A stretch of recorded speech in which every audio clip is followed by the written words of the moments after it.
भी हो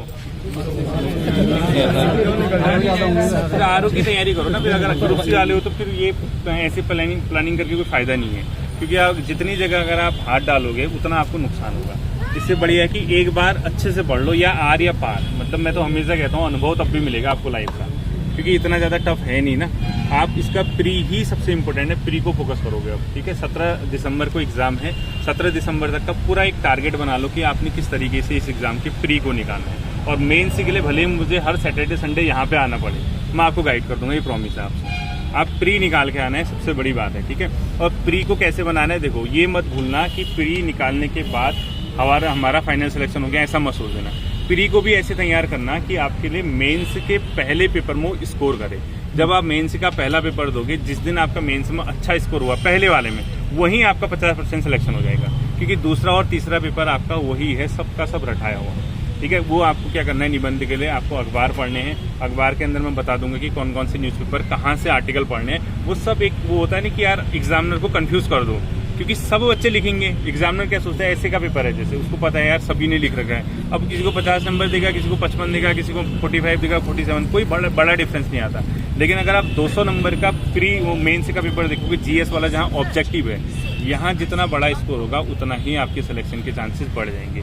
तो इसको प्री को भी ऐसे रखना है कि यार हमारे पास अभी लगभग 100 से ज़्यादा दिन है, हम जो पढ़ रहे हैं उसको बहुत लाइटली ना लें कि यार प्री ही है। अब देखो समय अगर उतना ही दे रहे हो, जैसे आप कोई टॉपिक पढ़ रहे हो, आपने कहा यार चलो हम पॉलिटी में हमारे फंडामेंटल राइट पढ़ लेते हैं, मूल अधिकार पढ़ लेते हैं। अगर आप मूल अधिकार में 2 से 2.5 घंटा समय व्यतीत कर रहे हो, तो उसका ये फायदा होना चाहिए कि मेंस में 2 से 3 क्वेश्चन फंडामेंटल राइट्स आएंगे, आपके मूल अधिकार से क्वेश्चन आएंगे, तो प्री में ही टॉपिक तैयार हो जाना चाहिए। तो प्री के नोट्स को ऐसे बनाना कि आपका मेंस का पहला पेपर उससे तय हो जाना चाहिए, ठीक है। जिसका ये क्वेश्चन है कि सर जीएस कहाँ से बनाएं, कैसे स्कोर करें, क्योंकि जीएस के स्कोर को परेशान मत होना, आपको सबसे पहले प्री निकालना है। जब आपका नोटिफिकेशन आ जाएगा, जिस दिन नोटिफिकेशन आ जाएगा उस दिन से आप घटना चक्र और लुसेंटो ऑब्जेक्टिव प्रैक्टिस कर लेना। घटना चक्र, लुसेंटो ऑब्जेक्टिव कब, जब आपका नोटिफिकेशन आएगा, उससे पहले मत पढ़ना, कोई फायदा नहीं है, ठीक है।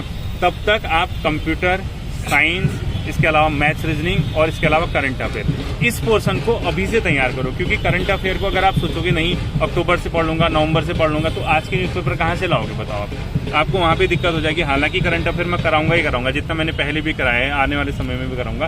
करंट अफेयर का पोर्शन मैं आपको पूरा तैयार करके दूंगा, उसकी कोई टेंशन मत लो, लेकिन अपने स्तर से भी, क्योंकि कल के दिन आप मुझसे कहोगे सर आपने ही कहा था करंट अफेयर मैं कराऊंगा, आपका कराया तो कुछ भी नहीं है, आप ब्लेम मुझे ही करोगे। अब मैं हूँ तो नहीं ना एग्जामिनर या जो पेपर सेट करता है। मैं कोशिश कर सकता हूँ कि जितना मैं आपको दूँ वही एक एग्जामिनर का भी थॉट रहे, वही उसकी एक थिंकिंग रहे कि हाँ इस तरीके के क्वेश्चन वो पूछेगा, हम ये सब चीज़ें दे सकते हैं, ठीक है।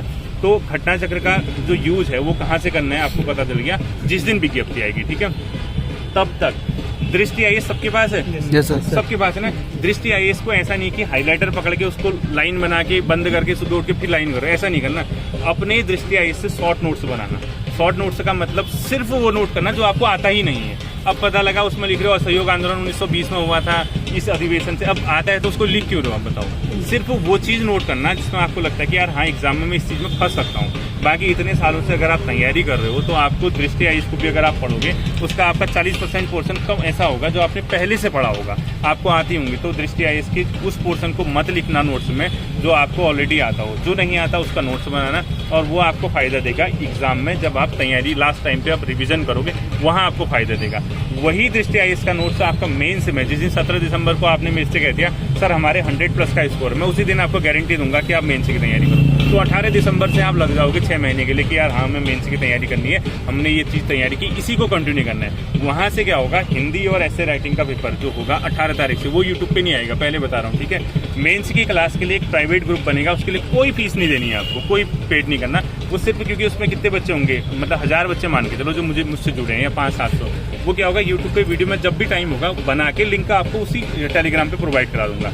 लेटर राइटिंग कैसे करनी है, क्या कुछ कैसे करना है। सैटरडे संडे को हम ऐसे ही कभी जैसे 2 घंटे के लिए किसी दिन 3 घंटे के लिए हिंदी राइटिंग में क्या कहाँ पे कमी है, कैसे हिंदी राइटिंग करनी है। क्योंकि मुझे मतलब जॉब में जाने के बाद एक बहुत बड़ा फायदा हुआ कि लेटर राइटिंग का स्किल जो आ गया वो बहुत तगड़ा आ गया। वो किताबी लैंग्वेज नहीं है, वो जो चलता है एक्चुअल जो प्रैक्टिकल है वो मुझे पता है प्रैक्टिकल। अब किताबों में थोड़ा ना समझ में आएगा, आप लेटर राइटिंग पढ़ते रहोगे, रट के चले जाओगे, लेकिन जो प्रैक्टिकली जो होती हैं चीज़ें वो आपकी समझ में आएगी नहीं। पूरा व्यवहारिक है जो एग्जाम में आता है वो मैं आपको प्रोवाइड करा दूंगा, ऐसे राइटिंग में आपको प्रोवाइड करा दूंगा कैसे लिखना है। बाद में किताबें कौन सी लेनी है, सोर्स के एक ही किताब है ऐसे राइटिंग के लिए, आप चाहे जो इसके आती है स्पेक्ट्रम की ले लो या दृष्टि की ही ले लो, ऐसे राइटिंग पे आती है, बाकी साथ में न्यूज़पेपर, इतना ही आपको करना है। तो आप गांठ बांध लीजिए आज से, तब तक जब तक आरओ का फाइनल सिलेक्शन नहीं होता है तब तक सारी चीज़ें छोड़नी है आपको, सारी चीज़ें छोड़नी है।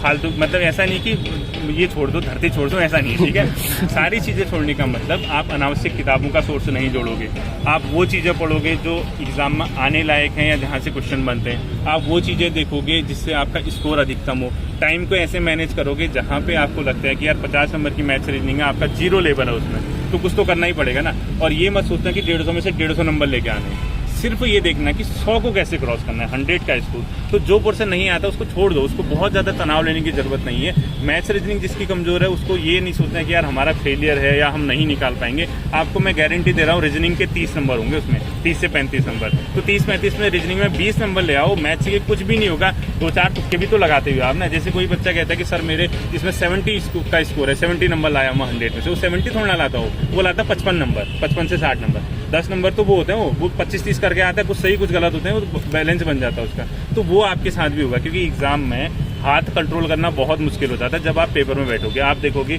आपको लगेगा कि यार मैंने इतने ही किए हैं, ये आए ना आए, फिर डर रहता है ना अंदर से, एक दो और कर लेता हूँ, एक दो और कर लेता हूँ। उससे क्या होगा, 2-4 गलत होंगे, 4-5 सही हो जाएंगे, ओवरऑल आपका स्कोर फायदे में ही जाता है। तो ये सोचो कि 100 का स्कोर करना है, आप प्री निकालो, मेन से निकलवाने की जिम्मेदारी मेरी होगी। मेहनत आपको करनी है, जितना लगा सकते हो एफर्ट उतना लगा दो, क्योंकि ये जॉब दोबारा आपको 2035 से 34 से 35 से पहले नहीं मिलने वाली है।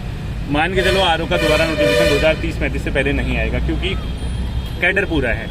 डायरेक्ट भर्ती के लगभग 244 पद हैं, 244 में से 130 हमारा बैच आया था, 2011 का बैच ऑनगोइंग है, चल रहा है। कुछ लोग रिटायर हो गए, कोई मतलब नहीं रहा किसी वजह से, कोविड के टाइम पे भी कुछ कैजुअलिटी होगी, किसी के यहाँ कोई दिक्कत हो जाती है। बाकी इसके बाद आरओ का डायरेक्ट भर्ती का पद फिलहाल नहीं आएगा, 2030-32 से पहले नहीं आएगा। तो वहाँ तक सोच लो, अगर आपको शासन में आना है, आपको एक वेल रिस्पेक्टेड जॉब चाहिए, आप चाहते हो कि हाँ आप प्रॉपर अपने पैरों पे खड़े हो सकते हो, इससे बेटर जॉब आपको नहीं मिलेगी। ग्रुप सी क्या है, जुआ है। मतलब आप दीजिए ग्रुप सी के एग्जाम, मैं नहीं कह रहा मत दीजिए, आपके पास अभी बताओ एक एग्जाम नहीं है आपके पास, जिसका बंदी रक्षक है तो है, अब वो कब आएगा कब नहीं आएगा कोई भरोसा नहीं है। इससे अच्छा ये एक गोल्डन अपॉर्चुनिटी है, इसकी डीप स्टडी कर लेना, ढंग से तैयारी कर लेना, ग्रुप से आपका ईजिली निकलेगा। मैंने खुद बीपीडीओ का एग्जाम निकाला था, 2013 का था वो एग्जाम। 2013 वाले एग्जाम में क्या हुआ था, मैं दिल्ली में था, घर वालों ने कहा कि भाई भर ले इस फॉर्म को। मैंने कहा नहीं भरता, उन्होंने कहा यार भर ले भाई, OMR सीट तो भरना आएगा तुझे।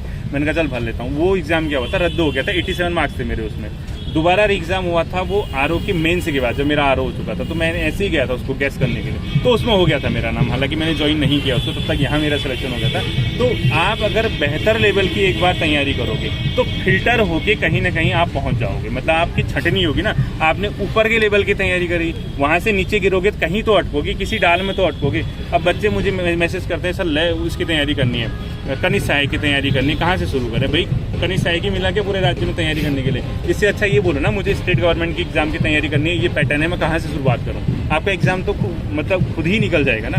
तो आप कसम खा लीजिए, छोड़ना नहीं है इस एग्जाम को। यही चेहरे मैं देखना चाहता हूँ मेंस के एग्जाम में बैठे हुए, और फाइनल सिलेक्शन जो यहाँ पे बगल में है, बिल्डिंग देख लो, इसीलिए प्लेट ग्राउंड को बुला रखा है आपको। बहुत पास है बिल्डिंग, वो दिख रही है, टीन सेट ना, स्क्रीन वाली दिख रही है, वो सचिवालय की है मुझे लग रहा है, पुलिस मुख्यालय के बगल, सभी ने देखा होगा, हाँ पुलिस मुख्यालय के बगल में ही है। तो बहुत अच्छी जॉब है, अच्छे से उसको तैयार करो, अच्छे से मतलब एक बार मेहनत करो।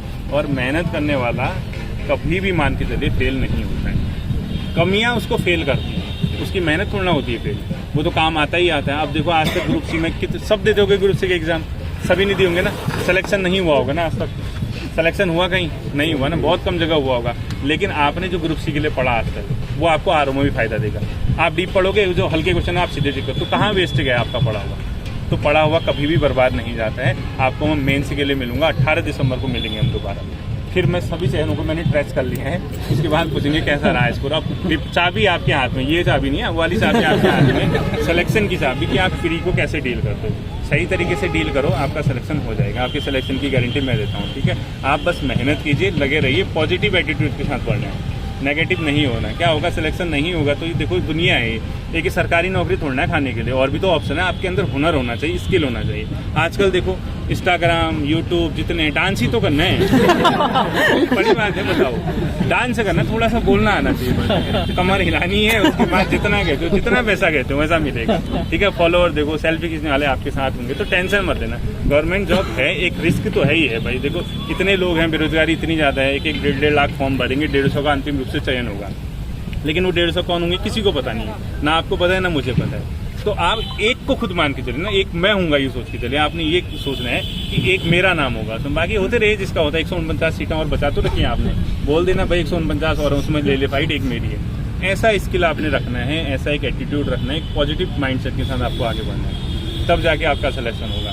लेकिन अब पता लगा यहाँ बात सुनी, यहाँ खुशी खुशी यहाँ से परेड ग्राउंड की मिट्टी लगा के माथे पे बोला आज से मैं देखो दिखा दूंगा निकल के सिलेक्शन। कल सुबह उठने के नाम पे घर वाले उठा रहे हैं, लात मार रहे हैं, उठ कोचिंग जाना है, लाइब्रेरी में बैठे रहना है। ऐसा नहीं होना चाहिए। बस जितनी बातें समझा रखी है उसको फॉलो करो। फॉलो करोगे तो जिंदगी में कभी भी मात नहीं खाओगे, हमेशा आपको फायदा ही होगा। आपका स्किल बोलेगा, आपकी मेहनत बोलेगी। चयन होना बहुत ज़्यादा टफ नहीं है इस एग्जाम में, ठीक है। 18 दिसंबर को मिलूंगा आपके साथ, जितना हो सके मेहनत कर लेना, ठीक है। और पूछना है, किसने पूछा चलूँ मैं, आप बिग बाजार भी जाना है, जो भी है रिलायंस वाला। चलो बढ़िया है, करो तैयारी, ठीक है। आपको लेट हो रहा होगा टीवी। और पूछना है किसी ने कुछ, या हो गया? हो गया? अरे ये तो 2 दिन बाद दे देते हैं। धन्यवाद आपका बहुत बहुत। क्या नाम आपका? चलिए ठीक है, फिर करो तैयारी। 18 दिसंबर की डेट, अगर पेपर हो जाए 17 को, 18 को मिलूंगा इसी जगह पे, या 17 को भी मिल सकता हूँ पेपर के बाद, क्योंकि पेपर के दिन तो आप सभी लोग बाहर आए रहोगे, तो इजी रहेगा यहाँ पे आना। जैसे लोअर पीसीएस में आया था ना मैं एक बार, तो फ्री के लिए आऊँगा यहाँ पे आप लोग फ्री के बाद। बस मेंस के लिए आपने सोचना है कि कैसे भी मेंस का एग्जाम निकालना है। बस प्री निकल गया तो मेंस से निकालने की जिम्मेदारी मेरी होगी। और नोट से मत खरीदे ना प्री के निकालने के बाद, ठीक है। वो मेंस के पहले पेपर में काम आते हैं। समय बहुत है, समय का टेंशन मत लो। आज तक नहीं लगी कोई बात नहीं। 24 साल कहाँ के 24 साल वाला भाई, कहाँ के चलेगी सर। 24 साल में नहीं लगी कोई बात नहीं, लेकिन